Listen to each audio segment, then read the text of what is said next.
لا تأخذه سنة ولا نوم له ما في السماوات وما في الأرض من ذا الذي يشفع عنده إلا بإذنه يعلم ما بين أيديهم وما خلفهم ولا يحيطون بشيء من علمه إلا بما شاء وسع كرسيه السماوات والأرض ولا يؤوده حفظهما وهو العلي العظيم لا إكراه في الدين قد تبين الرشد من الغي فمن يكفر بالطاغوت ويؤمن بالله فقد استمسك بالعروة الوثقى لا انفصام لها۔ محترم حضرات، پچھلے درس میں ہم نے تقریباً آیت الکرسی کے حوالے ہی سے کچھ گفتگو کی تھی، جس میں آیت الکرسی کا تعارف، اس کی فضیلت بیان کی گئی تھی، اور یہ بتلایا گیا تھا کہ قرآن مجید کی سب سے گریٹسٹ آیت اگر ہے تو آیت الکرسی ہے، اور یہ بھی بتلایا گیا تھا کہ رسول اکرم صلی اللہ علیہ وسلم نے صحیح احادیث میں، مختلف احادیث میں اس کو جو پڑھنے کا حکم فرمایا ہے، تو تعداد کے اعتبار سے ہر مسلمان صبح سے شام تک 8 دفعے اس کو پڑھتا ہے، اس آیت کو 8 دفعے پڑھتا ہے صبح اور شام، اور اسی طرح 5 وقت جب آپ نماز پڑھتے ہیں فرض نمازوں کے بعد، پر اسی طرح رسول اکرم صلی اللہ علیہ وسلم نے سونے سے پہلے پڑھنے کا حکم فرمایا، اسی طرح جب صبح ہم جاگیں اس وقت بھی پڑھنے کا حکم فرمایا۔ اس کی جو اہم وجہ ہے وہ یہ کہ اس ایک آیت میں اللہ تبارک و تعالیٰ نے اپنا جو تعارف پیش کیا ہے، جو انٹروڈیوس کروایا ہے اپنے آپ کو، وہ ایک یونیک انداز ہے۔ اللہ تعالیٰ تبارک و تعالیٰ صرف اس آیت میں یہ نہیں فرماتا کہ تم نے صرف میری عبادت کرنی، بلکہ اللہ تبارک و تعالیٰ نے دلائل بھی دیے ہیں کہ تم صرف میری عبادت کیوں کرو گے، کیوں میرے علاوہ کسی اور کی عبادت نہیں کرو گے۔ تو اس حوالے سے پہلی آیت پر میں نے کچھ گفتگو کی تھی، اللہ لا الہ الا ہوا، یہاں تک کہ اللہ تبارک و تعالیٰ ہی عبادت کے لائق ہے اور کوئی نہیں ہے۔ اور اس میں نے ایک بات بتائی تھی کہ اس ایک چھوٹے سے جملے میں 2 چیزیں بیان کی گئی ہیں، کہ سب سے پہلی چیز لا الہ، کوئی عبادت کے لائق نہیں، کوئی کسی کو یہ حق نہیں پہنچتا ساری کائنات میں کہ اس کی عبادت کی جائے، کوئی نہیں، یہ ہے نفی۔ اور اس کے بعد الا اللہ، سوائے اللہ کے، یعنی پہلے تمام معبودان باطلہ کی نفی کی گئی، پھر اس کے بعد اللہ تبارک و تعالیٰ کو معبود کے طور پر تسلیم کیا گیا۔ اور اس میں جو سب سے اہم ترین پوائنٹ ہے وہ یہ کہ ہم نے دیکھنا ہے کہ کہیں ایسا تو نہیں ہے کہ ہم نے تمام معبودات باطلہ کی نفی کیے بغیر اللہ تبارک و تعالیٰ کی عبادت کر رہے ہو۔ بہت سارے معبود بنائے ہوئے ہیں لوگوں نے، بہت سارے، چاہے وہ پتھر کے ہوں چاہے وہ پیسے کے ہوں، بہت سارے معبود ہیں۔ تو اس لیے پہلے ہم نے اپنا جائزہ لینا ہے کہ ہماری عبادت خالصتاً اللہ تعالیٰ کے لیے ہے، یا ہم نے اللہ تعالیٰ کی عبادت میں دوسروں کو بھی شریک کر لیا ہے۔ اس کا ہمیں خاص طور پر اپنا مواخذہ کرنا چاہیے۔ آگے چلیے، اب یہ جو اللہ تعالیٰ نے فرمایا کہ تم نے میری ہی عبادت کرنی ہے، کوئی اور معبود نہیں ہے، اس کی وجہ کیا ہے؟ اللہ تعالیٰ فرماتے ہیں کہ اس لیے الحی القیوم، اللہ تبارک و تعالیٰ اپنا تعارف فرماتے ہیں کہ وہ اس لیے کہ میرے اندر یہ صفات ہیں۔ الحی، الحی کہتے ہیں اس ذات کو کہ جو ہمیشہ سے ہے، ہمیشہ سے زندہ ہے اور ہمیشہ رہے گا۔ عربی زبان میں لغوی طور پر میں آپ کو کہہ رہا ہوں، الحی کہیں گے اس ذات کو جس کی ابتدا نہیں بتائی جا سکتی، وہ ہمیشہ سے ہے اور ہمیشہ رہے گا۔ لہٰذا ہر وہ ذات، ہر وہ ہستی جو ہمیشہ سے نہیں ہے، وہ الہ نہیں ہو سکتی۔ جو ہمیشہ سے نہیں ہے وہ الہ نہیں ہو سکتی۔ اور ایک قاعدہ بھی یاد رکھیے کہ ہر وہ چیز جو حادث ہے، یعنی پہلے نہیں تھی اس کے بعد وجود میں آئی، ہر وہ چیز جو پہلے نہیں تھی اس کے بعد وجود میں آئی، ہر صورت میں اس کو فنا ہے، ہر صورت میں وہ فنا ہو جائے گی، یعنی دوبارہ عدم میں چلی جائے گی، دوبارہ وہ ختم ہو جائے گی۔ جو چیز ایگزسٹ نہیں کرتی تھی اب وہ دوبارہ اگر آ گئی ہے تو پھر وہ ایگزسٹ نہیں کرے گی۔ تو ایسی کوئی چیز جو ختم ہونے والی ہے وہ عبادت کے لائق نہیں ہو سکتی۔ اور اللہ تعالیٰ کی ذات چونکہ شروع سے ہے اور اس کی کوئی انتہا نہیں ہے، ہمیشہ رہے گی، تو اسی لیے اللہ تبارک و تعالیٰ کی ذات وہ صرف اور صرف وہی عبادت کے لائق ہے۔ دوسری بات بیان فرمائی القیوم۔ القیوم قرآن مجید میں مختلف مقامات پر اس کا ذکر آتا ہے۔ القائم کہتے ہیں کسی ذمہ دار کو جو کھڑا ہوا ہو، جو نگران ہو، لیکن القیوم یہ ایک بہت ہی زیادہ اس میں مبالغے کا صیغہ ہے۔ القیوم کہتے ہیں، یعنی مختصر الفاظ میں کہہ سکتا ہوں کہ جو کسی کے سہارے کے بغیر قائم ہے، اس کو کسی سہارے کی ضرورت نہیں ہے، صرف واحد اللہ تبارک و تعالیٰ۔ اور ساری مخلوقات، سارے موجودات، چاہے وہ چاند ہو، ستارے ہوں، سیارے ہوں، ساری کائنات ہو، گیلیکسیز ہوں، یہ تمام کی تمام اپنے قائم رکھنے کے لیے اپنے آپ کو اللہ تعالیٰ کی محتاج ہے۔ تمام مخلوقات اللہ تعالیٰ کے سہارے پر قائم ہے، اور اللہ تعالیٰ کسی کے سہارے کی اللہ تعالیٰ کو ضرورت نہیں ہے۔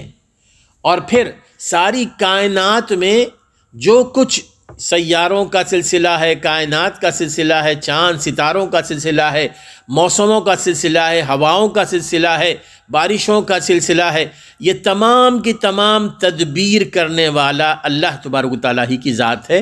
اور یہ قیوم میں اس معنی میں آتا ہے، قیوم میں یہ معنی بھی آتا ہے کہ ساری کائنات کی تدبیر، ساری کائنات کا تصرف، ساری کائنات کو چلانے والا صرف القیوم ہے، القیوم ہے۔ جب ایک بندہ اس معنی میں اللہ تبارک و تعالیٰ کی ذات پر یقین رکھے تو خود بخود آپ سمجھ سکتے ہیں کہ وہی ساری کائنات کا چلانے والا ہے، اور دوسری تمام مخلوقات اس کی محتاج ہیں، اس کے سامنے فقیر ہیں، اس کے سہارے کے بغیر زندہ نہیں رہ سکتی، تو کوئی بندہ اللہ تعالیٰ کو چھوڑ کر کسی اور کی عبادت نہیں کرے گا۔ جب اس کو معلوم ہے کہ سب میری طرح محتاج، سب میری طرح فنا ہونے والے ہیں، تو پھر وہ اس کی عبادت کرے گا جو فنا نہیں ہونے والا، اس کی عبادت کرے گا جو کسی کا محتاج نہیں ہے، سب اسی کے محتاج۔ پھر اسی طرح اللہ تعالیٰ نے فرمایا، اسی طرح رسول اکرم صلی اللہ علیہ وسلم نے، چونکہ یہ دو صفت جو ہے نا الحی القیوم، بہت ہی اعلیٰ صفات ہیں یہ اللہ تعالیٰ کی، اور اس حوالے سے احادیث میں رسول اکرم صلی اللہ علیہ وسلم نے اس حوالے سے یہ دو لفظ اسے یاد رکھیے، الحی القیوم۔ حضرت انس بن مالک رضی اللہ تعالیٰ فرماتے ہیں، ترمذی کی حدیث ہے، مسند امام احمد نے بھی اس کو ذکر کیا ہے، کہ ایک دفعہ ہم رسول اکرم صلی اللہ علیہ وسلم کے ساتھ بیٹھے ہوئے تھے، ایک شخص آیا اور اس نے اپنی نماز شروع کی، اور اس کے بعد کبھی کبھار بعض لوگوں کو آپ نے دیکھا ہوگا کہ کہ تشہد وغیرہ میں تھوڑا سا ہلکی سی اونچی آواز سے بھی پڑھ لیتے، تو وہ شخص تھوڑی سی ہلکی سی اونچی سی آواز سے پڑھ رہا تھا۔ تشہد کے بعد، درود کے بعد رسول اکرم صلی اللہ علیہ وسلم نے فرمایا نا کہ درود شریف کے بعد تم جو چاہو اللہ تعالیٰ سے مانگو، جو چاہے دعائیں کرو، دعائیں کرنے کا سب سے بہترین وقت وہی ہوتا ہے، سلام سے پہلے اور درود شریف کے بعد۔ تو وہ شخص یہ دعا کر رہا تھا، اللہم انی اسألک بان لک الحمد، اے اللہ میں تجھ سے مانگ رہا ہوں اس لیے کہ تو ہی تعریف کے قابل ہے، تو ہی شکریہ کے قابل ہے، لا الہ الا انت الحنان المنان بدیع السماوات والارض، تیرے علاوہ کوئی معبود نہیں ہے، تو رحم کرنے والا ہے، تو کرم کرنے والا ہے، تو ہی آسمانوں اور زمین کا خالق ہے، یا ذا الجلال والاکرام، یا حی یا قیوم۔ پھر اس کے بعد اس نے یہ الفاظ کہے، یا حی یا قیوم۔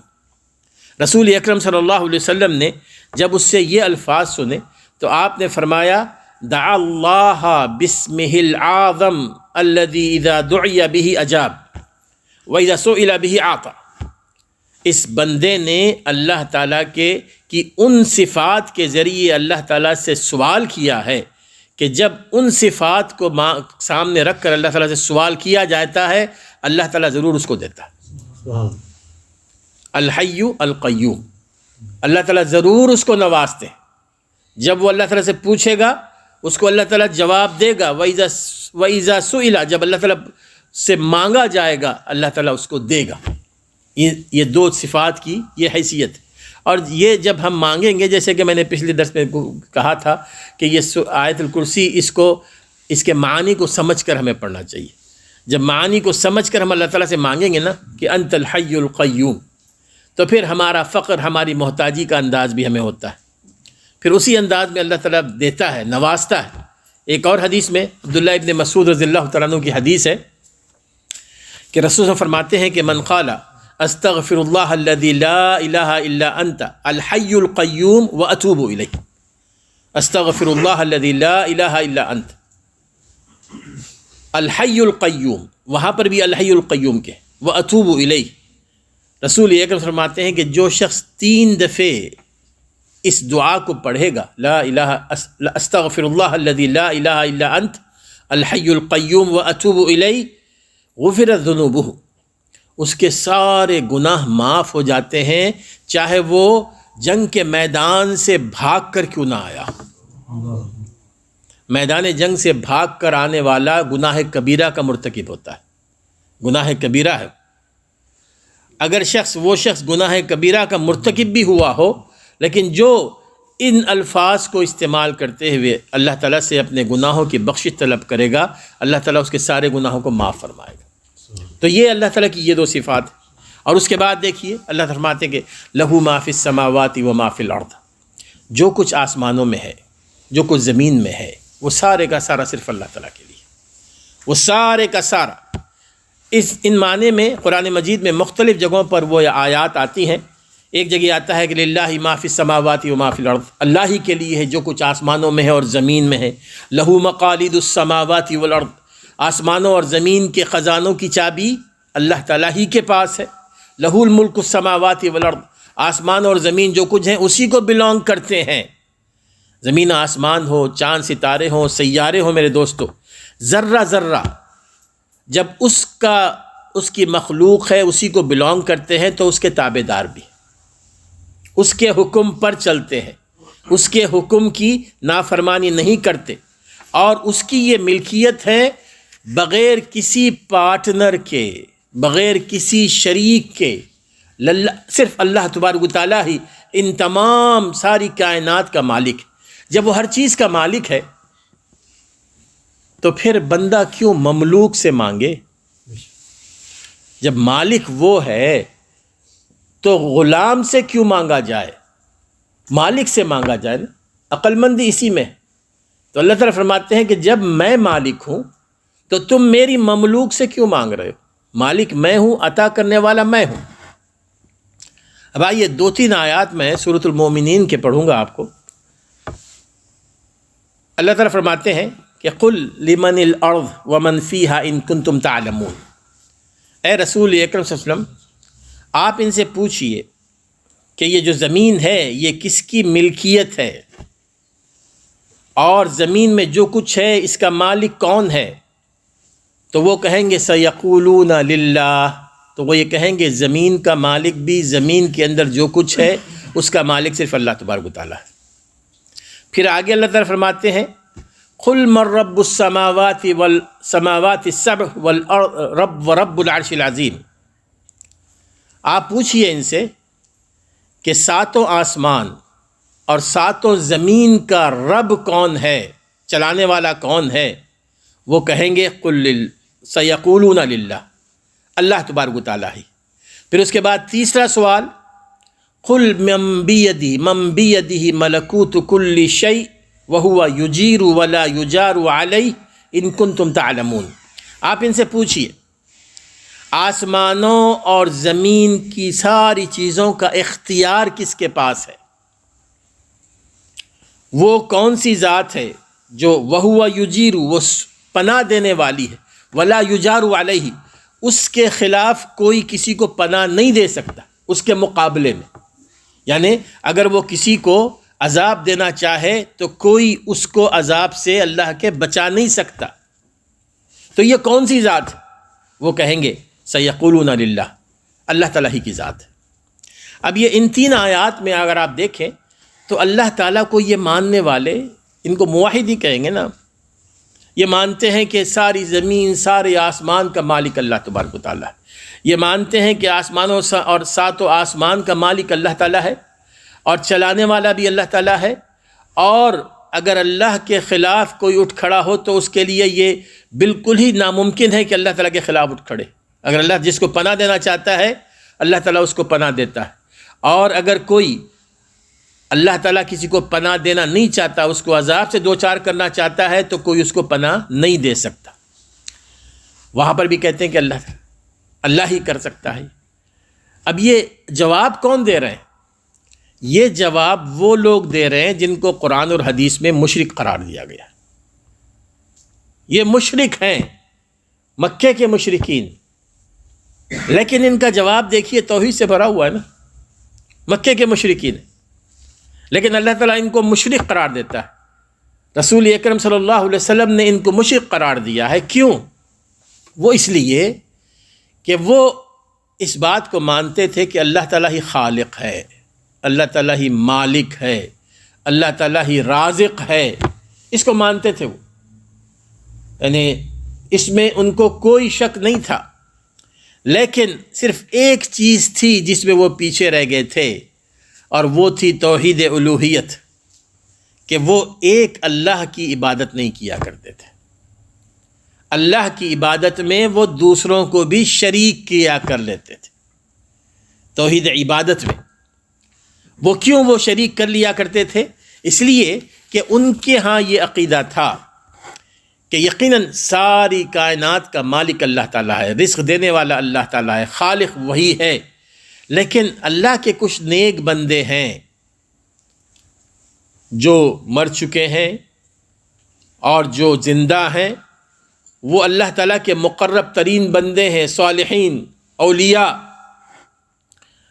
وہ اللہ تعالیٰ کے مقرب بندے ہیں، اس لیے اللہ تعالیٰ نے ان کو کچھ اختیارات دے رکھے. اللہ تعالیٰ نے ان کو کچھ اختیارات دے رکھے، اور اگر ہم ان بندوں کو خوش کر دیں تو پھر یہ ہماری اللہ تعالیٰ کے پاس سفارش کریں گے اور ہمارا بیڑا پار ہو جائے گا. اور اس وجہ سے وہ اللہ کے علاوہ عبادت میں ان بزرگوں کو، ان اصحاب القبور کو بھی شریک کیا کرتے تھے. ما نعبدهم الا ليقربونا الى الله زلفى.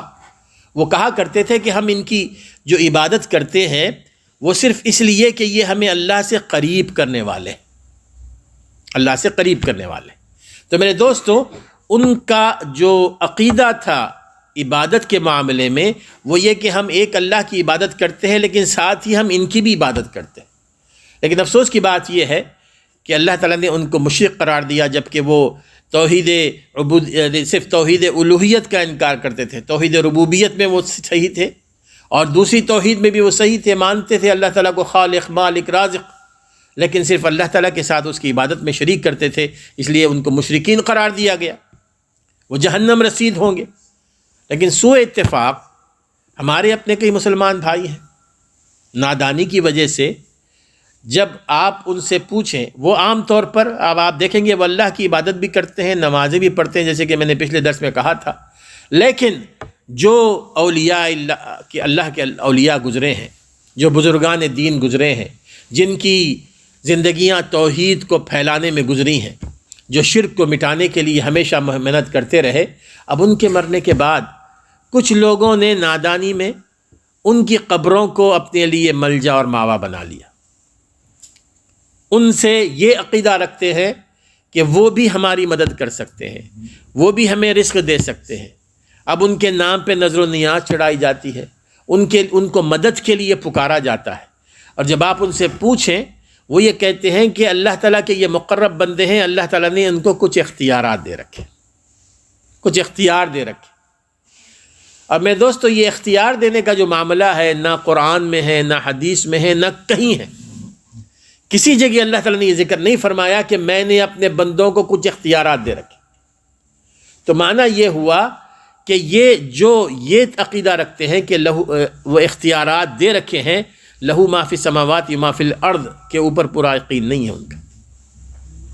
اگر لہو ما فی السماوات و ما فی الارض پر یقین ہو تو کوئی بندہ اللہ کے علاوہ کسی اور کی طرف رخ نہیں کرے گا. پھر آگے اللہ تعالیٰ فرماتے ہیں کہ من ذا الذی یشفع عندہ الا باذنہ، اللہ تعالیٰ کے علاوہ اللہ تعالیٰ کے پاس قیامت کے دن اگر کوئی کسی کی سفارش کرنا چاہے تو کیا وہ سفارش کر سکتا ہے؟ اس کا اپنا عرص و رسوخ ہے، اس کے پاس اتنا اثر ہے، یا وہ اللہ تعالیٰ پہ نعوذ باللہ دباؤ ڈال سکتا ہے کہ کسی کو اللہ تعالیٰ جنت میں بھیج دے یا جو جہنم میں جا رہا ہے اس کو روک لے؟ نہیں. اللہ تعالیٰ فرماتے ہیں کہ قیامت کے دن میری اجازت کے بغیر کسی کی یہ ہمت نہیں ہوگی کہ وہ کسی کی سفارش کر سکے، کسی کی سفارش کر سکے. ہمارے ہاں جو بدعقیدگی پائی جاتی ہے، ماشاءاللہ جو اولیاء اور بزرگ گزرے میرے دوستو، ان کا کوئی قصور نہیں ہے اس میں. ہماری اپنی جہالت ہے، ہماری اپنی لا علمی ہے کہ ہم نے ان اولیاء کی طرف ایسی چیزیں منسوب کر دی ہیں کہ جی وہ سب کو چھڑا لیں گے اور سب کچھ بچا لیں گے، جبکہ اللہ تعالیٰ واضح فرماتا ہے کہ میری اجازت کے بغیر کسی کو کسی کی سفارش کرنے کی کوئی اجازت نہیں ہوگی، اور میں اگر اجازت بھی دوں گا تو مخصوص لوگوں کے لیے دیا جائے گا کہ جو مومن ہیں، جو توحید پر قائم تھے لیکن ان سے غلطیاں ہوئی، اللہ تعالیٰ ان کی سفارش پر جن کو اجازت دے گا ان کو معاف کرے گا. اور پھر چند ایک مخصوص اعمال ہوں گے، ان اعمال کے لیے اللہ فرمائے گا کہ تم اس میں سفارش کر سکتے ہو. پچھلے درس میں میں نے اس پر تفصیل سے گفتگو کی تھی، اس پر دوبارہ تکرار کی ضرورت نہیں ہے. یعلم ما بین ایدیہم وما خلفہم، اور اللہ تعالیٰ جانتا ہے جو کچھ ہر بندہ جو عمل کر چکا ہے اس سے بھی اللہ تعالیٰ واقف ہے، اور جو عمل کرنے والے ہیں اللہ تعالیٰ اس سے بھی واقف ہے. ولا یحیطون بشیء من علمہ الا بما شاء وسع کرسیہ السماوات والارض ولا یؤودہ حفظہما وہو العلی العظیم. اور آگے اللہ تعالیٰ فرماتے ہیں کہ اللہ تعالیٰ کے علم کا ادراک ہر کوئی نہیں کر سکتا میرے دوست. یہ بات ذہن میں رکھیے، اللہ تعالیٰ کا جو علم ہے، اللہ تعالیٰ جس کو اس میں سے کچھ دینا چاہے وہی ادراک کر سکتا ہے، لیکن کوئی ادراک نہیں کر سکتا. اور خاص طور پہ علم غیب کے حوالے سے میں بات بتا دوں آپ، عام طور پر ہمارے ہاں بدعقیدگی میں یہ بھی چیز پائی جاتی ہے، غیب کا علم صرف اللہ تعالیٰ کو ہے. اب اللہ تعالیٰ جس کو چاہتا ہے ان میں سے اپنے رسولوں کو دیتا ہے. جو انبیاء، جو رسول گزرے ہیں، اگر وہ آگے آنے والے حالات کے بارے میں بتاتے ہیں، رسول اکرم صلی اللہ علیہ وسلم نے قیامت کی نشانیاں بتائی ہیں، تو وہ آپ اتنا ہی بتا سکتے ہیں جتنا کہ آپ کو بتایا گیا ہے. جیسے کہ حدیث جبرائیل آتی ہے، دیکھیے حدیث جبرائیل میں جبرائیل علیہ الصلوۃ والسلام نے رسول اکرم صلی اللہ علیہ وسلم سے کئی سوالات کیے تھے نا، کہ آپ مجھے اسلام کے بارے میں بتائیے، ایمان کے بارے میں بتائیے، احسان کے بارے میں بتائیے. پھر اس کے بعد جبرائیل علیہ السلام نے پوچھا کہ کہ بتائیے کہ قیامت کب قائم ہوگی، قیامت کب قائم ہوگی. رسول اکرم صلی اللہ علیہ وسلم نے کیا جواب فرمایا؟ آپ نے فرمایا کہ جتنا تمہیں علم ہے اتنا ہی مجھے علم ہے. یعنی تمہیں بھی علم نہیں ہے تو مجھے بھی علم نہیں. اب اللہ تعالیٰ نے رسول اکرم صلی اللہ علیہ وسلم کو اس سے مطلع نہیں فرمایا. پھر اس کے بعد جبرائیل علیہ السلام نے پوچھا وسلم سے کہ کم از کم اس کی کچھ نشانیاں تو بتا دیجیے. تب آپ نے نشانیاں بتائیں نا، ان تلد الامۃ ربتها وان ترى الحفاة العراة العالة رعاء الشاة يتطاولون في البنيان. نشانیاں بتائیں، کیونکہ رسول اکرم صلی اللہ علیہ وسلم نے نشانیاں اللہ تعالیٰ نے آپ کو بتائی تھی. تو ولا یحیطون بشیء من علمہ الا بما شاء، سوائے اس کے کہ اللہ تعالیٰ جس کو دینا چاہے جتنا دینا چاہے. وسع کرسیہ السماوات والارض، اس کی کرسی آسمانوں اور زمین کو محیط ہے، آسمانوں اور زمین کو. اب یہاں پر کرسی سے مراد وہ کرسی نہیں ہے جس پر ہم آپ بیٹھتے ہیں. یہاں پر جیسے کہ حدیث کے مطابق کرسی اس کو کہا جاتا ہے جس پر قدم رکھے جاتے ہیں، جس پر قدم رکھے جاتے ہیں، اس کو قرآن مجید میں کرسی سے تعبیر کیا گیا. یہ عرش نہیں ہے، کرسی سے مراد اللہ تعالیٰ کا عرش نہیں ہے جس پر قدم رکھے جاتے ہیں. اور پھر رسول اکرم صلی اللہ علیہ وسلم نے اس کرسی کے حوالے سے فرمایا کہ یہ کرسی اتنی بڑی ہے، اتنی وسیع ہے کہ سارے آسمان اور ساری زمین اس کے مقابلے میں ایسے ہے جیسے کہ آپ صحرا میں کوئی رنگ اگر پھینک دیں، انگوٹھی، تو اس بڑے صحرا میں انگوٹھی پھینک دی جائے تو اس انگوٹھی کی کیا حیثیت ہوتی ہے، اس طرح اس کرسی کے سامنے سارے آسمان اور زمین ایک انگوٹھی کی حیثیت رکھتے ہیں، اتنی وسیع۔ اور وہ کرسی اللہ تعالیٰ کے عرش کے مقابلے میں انگوٹھی کی حیثیت رکھتی ہے، یعنی اللہ تعالیٰ کا عرش اتنا بڑا ہے کہ وہ کرسی جو آسمانوں اور زمین کو محیط ہے وہ اللہ تعالیٰ کے عرش کے سامنے ایک انگوٹھی کی حیثیت رکھتی ہے۔ اب یعنی اس میں اب آپ سمجھنا تو ذرا مشکل ہے، لیکن ایک امیجنیشن تو ہو سکتا ہے، لیکن مکمل طور پر ہم سمجھ نہیں سکتے۔ ہمیں صرف اس پر یقین رکھنا چاہیے، یقین رکھنا چاہیے کہ جو کچھ رسول اکرم صلی اللہ علیہ وسلم نے بیان فرمایا وہ صحیح ہے 100%۔ پھر آگے اللہ تعالیٰ فرماتے ہیں وَلَا يَؤُودُ حِفْظُهُمَا وَهُوَ الْعَلِيُّ الْعَظِيمُ، جو کچھ آسمان اور زمین ہے ان کو چلانے، ان کو ان میں تصرف کرنے کا اختیار جو اللہ تعالیٰ کو حاصل ہے، اس میں اللہ تعالیٰ کبھی تھکتا نہیں۔ بہرحال میرے دوستو، یہ وہ آیت ہے جس میں اللہ تعالیٰ کی وہ صفات بیان کی گئی ہیں جن کے ذریعے ہم سمجھ سکتے ہیں کہ اللہ تعالیٰ ہی عبادت کے لائق ہے، اللہ تعالیٰ ہی عبادت کے لائق ہے۔ اب آگے 5 منٹ کے لیے اس کے بعد کی آیت جیسے میں نے پڑھی تھی، اس میں اللہ تعالیٰ فرماتے ہیں کہ لا اکراہ فی الدین قد تبین الرشد من الغی، دین میں کوئی زبردستی نہیں ہے، کوئی فورس نہیں کیا جا سکتا۔ قد تبین الرشد من الغی، گمراہی سے ہدایت کو واضح کر دیا گیا ہے، یہ واضح کر دیا گیا ہے کہ برا راستہ کون سا ہے، اچھا راستہ کون سا ہے۔ اب اس میں 2-3 پوائنٹس ہم نے ذہن میں رکھنے ہیں۔ سب سے پہلی بات، اللہ تعالیٰ فرماتے ہیں کہ لا اکراہ فی الدین، زبردستی کسی کے اوپر اس دین کو ٹھوسا نہیں جا سکتا۔ اگر کوئی ماننا چاہتا ہے اس دین کو تو وہ اپنے دل سے مانے گا، اپنے دل سے مانے گا۔ کیوں؟ اس لیے کہ ہم نے دونوں راستے واضح کر دیے ہیں۔ جیسے ایک جگہ اللہ فرماتے ہیں کہ انا ہدیناہ السبیل، ہم نے لوگوں کو راستہ بتا دیا ہے، اما شاکرا و اما کفورا، اب وہ شکر گزار بندہ بنے یا وہ ناشکرہ بنے۔ اب ہم نے ان پر زبردستی سے دین کو ٹھوسنا نہیں ہے۔ یہ دین کی جو لوگ دین پر اعتراضات کرتے ہیں نا، ان میں سے یہ کہتے ہیں کہ جی یہ دین تلوار سے پھیلا، دین قوت سے تلوار سے پھیلا۔ میرے دوستو، اس دین کا مزاج یہ ہے کہ اس دین میں کبھی کسی کے ساتھ زبردستی نہیں کی گئی۔ لیکن سوال یہ بھی ہوتا ہے اگر دین میں زبردستی نہیں ہے تو آپ نمازوں کے اوپر کیوں زبردستی کرتے ہیں ہمیں؟ کیوں آپ کہتے ہیں کہ جی کہ شراب پینا منع ہے؟ کیوں آپ کہتے ہیں کہ جی کہ جوا کھیلنا منع ہے؟ کیوں آپ ہم رمضان کے روزوں میں ہمیں لگاتے ہیں کہ جی کہ رمضان کے روزے رکھیں؟ یہ تو زبردستی ہے، دین میں تو کوئی زبردستی نہیں ہے۔ اس میں لوگوں کو صرف ایک مغالطہ ہو گیا، غلط فہمی۔ وہ یہ کہ اس کی مثال ایسی ہے نا، دین کی مثال یہ ہے کہ اگر آپ کسی کمپنی کے ساتھ، کسی ادارے کے ساتھ جوائن ہونا چاہتے ہیں تو باقاعدہ آپ اس کا جو ایگریمنٹ ہوتا ہے، اس کے رولز اینڈ ریگولیشنز ہوتے ہیں، اس پر سائن کرتے ہیں نا کہ جی کہ میں جو اس کمپنی کے رولز اینڈ ریگولیشنز ہوں گے ان کو فالو کروں گا، اور اگر میں نے فالو نہیں کیا تو مجھے سزا مل سکتی ہے۔ بالکل اسی طرح اگر آپ اس کمپنی سے کے جوائن ہونے سے پہلے آپ کے اوپر کوئی کسی بھی قسم کا رول وہ کمپنی آپ پہ نہیں لگا سکتی کہ آپ صبح 4 بجے اٹھیں گے یا آپ یہ کریں گے، یہ فلاں کریں گے، یہ کریں گے۔ جو ہی آپ نے سائن کر دیے اب وہ سارے رولز اور ریگولیشن آپ کے اوپر اپلائی ہوں گے۔ بالکل اسی طرح دین اسلام ہے۔ دین اسلام میں داخل ہونے کے لیے کوئی کسی پر جبر نہیں کرتا، اس کو اختیار ہے، چاہے وہ داخل ہو چاہے وہ نہ داخل ہو۔ لیکن جب ایک دفعہ وہ داخل ہو گیا، اس نے کلمہ پڑھ لیا، اب اس کے اوپر ضروری ہے کہ اللہ تعالیٰ کے فرائض کردہ اعمال پر عمل کرے۔ اس پر ضروری ہے کہ جو چیزیں حرام ہیں ان سے اپنے آپ کو بچائے، اس لیے کہ اس نے ایگریمنٹ پہ سائن کر دیے۔ تو اس اعتبار سے ہمیں تھوڑا سا فرق واضح رکھنے کی ضرورت ہے کہ دین کو قبول کرنے سے پہلے، دین کو قبول کرنے کے بعد۔ اور پھر دوسری بات یہ ہے نا، دیکھیں یہ دین ایسا نہیں ہے کہ جو آپ کسی کو جبراً کلمہ پڑھائیں، کیونکہ اس دین میں وہی عمل قبول ہو سکتا ہے جس میں دو چیزیں پائی جاتی ہیں، دو شرطیں ہیں۔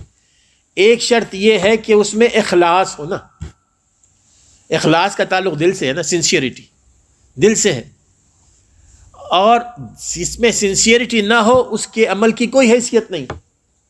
اسی لیے منافقین جو ہوتے ہیں، اللہ تعالیٰ نے ان کو منافقین فرمایا ہے، فی الدرک الاسفل من النار، وہ جہنم کے اتھا گہرائی میں ہوں گے۔ وہ اس لیے کہ وہ زبان سے کہتے رہے، انہوں نے خود اپنے آپ کو، ان پر زبردستی نہیں کی گئی تھی، اپنے آپ کو مسلمان ٹھہرایا تھا، لیکن دل سے نہیں مانتے تھے، اس لیے ان کے ایمان کو قابل قبول نہیں قرار دیا گیا، ریجیکٹ کر دیا گیا۔ تو اس اعتبار سے اگر آپ کسی پہ زبردستی کریں گے تو وہ دل سے تو نہیں مانے گا، تو پھر وہ تو مسلمان تو نہیں ہوا نا۔ تو اس طرح دلی جو عمل ہے وہ بہت ضروری ہے۔ تو کسی کو آپ زبردستی مسلمان نہیں بنا سکتے جب تک کہ وہ دل سے نہ مانے، دل سے نہ مانے۔ اور تیسری چیز یہ بھی ذہن میں رکھیے، الحمدللہ ہماری تاریخ بھری پڑی ہے میرے دوستو، کبھی تاریخ میں ایسے نہیں ہوا کہ کبھی کسی نے غیر مسلموں کو اسلام قبول کرنے پر فورس کیا ہو۔ اور خاص طور پہ ہمارے قرون اولیٰ میں جو خلفائے راشدین کے دور میں، خلفائے راشدین کے بعد جو فتوحات ہوئی تھی نا، چاہے وہ مصر ہو، چاہے وہ فلسطین ہو، چاہے وہ اردن ہو، شام کے ممالک ہوں، ان تمام کی تاریخ اٹھا کر دیکھ لیجئے، خاص طور پہ مصر کی۔ وہاں جو عیسائی اب رہتے ہیں نا، ان عیسائیوں کا تعلق آج کل کے عیسائیوں سے نہیں ہے کہ کہ آج سے 100 سال پہلے 200 سال پہلے وہ عیسائی ہوئے، وہ تو رسول اکرم صلی اللہ علیہ وسلم کی بعثت سے پہلے سے عیسائی ہیں۔ وہ لوگ جو وہاں پر جو عیسائی ہیں نا، تو جب مسلمان وہاں داخل ہوئے تھے وہ عیسائی موجود تھے، اور آج بھی وہ ایک بڑی تعداد میں وہاں پائے جاتے ہیں، جبکہ مسلمانوں نے کئی سو سال اس پر حکومت کی ہے، اور آج بھی ہے، بہرحال جو بھی ہو برائے نام ہی کہیں۔